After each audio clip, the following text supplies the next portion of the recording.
सर्वेभ्यः संस्कृतप्रियेभ्यः दर्शकेभ्यः नमः। नारायण दत्तमिश्रः स्वागतम करोमि अहम सर्वेषाम्।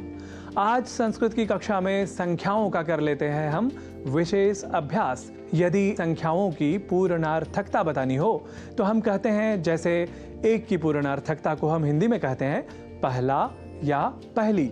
वैसे एक इस संख्या के संस्कृत शब्द को आपने जाना ही, अर्थात एकम। और जब पहला या पहली कहना हो तो हम कहेंगे प्रथमः और प्रथमा, यानी पुल्लिंग में प्रथमः बालकः, जिसका अर्थ है पहला लड़का।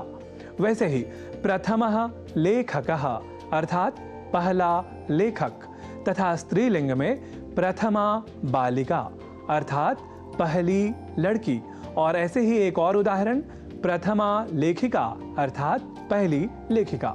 ऐसे ही नपुंसक लिंग में कहेंगे प्रथमम, प्रथमम भवनम अर्थात पहला भवन या बिल्डिंग। ऐसे ही प्रथमम उद्यानम अर्थात पहला बगीचा। वैसे ही दो की पूर्णार्थकता को हम हिंदी में कहते हैं दूसरा या दूसरी। दो को संस्कृत में कहते हैं द्वे। और जब दूसरा या दूसरी कहना हो तो हम कहेंगे द्वितीयः और द्वितीया, यानी पुल्लिंग में द्वितीयः बालकः, जिसका अर्थ है दूसरा लड़का। वैसे ही द्वितीयः लेखकः अर्थात दूसरा लेखक, तथा स्त्रीलिंग में द्वितीया बालिका अर्थात दूसरी लड़की। और ऐसे ही एक और उदाहरण ले लेते हैं, द्वितीया लेखिका अर्थात दूसरी लेखिका। ऐसे ही नपुंसक लिंग में कहेंगे द्वितीयम, द्वितीयम भवनम अर्थात दूसरा भवन या बिल्डिंग। एक और उदाहरण ले लेते हैं, द्वितीयम उद्यानम अर्थात दूसरा बगीचा। ऐसे ही तीन की पूर्णार्थकता को हम हिंदी में कहते हैं तीसरा या तीसरी।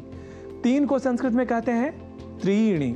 और जब तीसरा या तीसरी कहना हो तो हम कहेंगे तृतीयः और तृतीया, यानी पुल्लिंग में तृतीयः बालकः, जिसका अर्थ है तीसरा लड़का। वैसे ही तृतीयः लेखकः अर्थात तीसरा लेखक, तथा स्त्रीलिंग में तृतीया बालिका अर्थात तीसरी लड़की। एक और उदाहरण ले लेते हैं, तृतीया लेखिका अर्थात तीसरी लेखिका।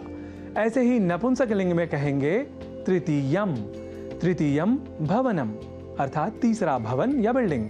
एक और उदाहरण, तृतीयम उद्यानम अर्थात तीसरा बगीचा। तो आप करते रहे संस्कृत का अभ्यास। हम पुनः लौटेंगे संख्याओं के इसी विशेष अभ्यास के साथ अगले अंक में। तावत् सर्वेभ्यः संस्कृतानुरागिभ्यः मम नमः।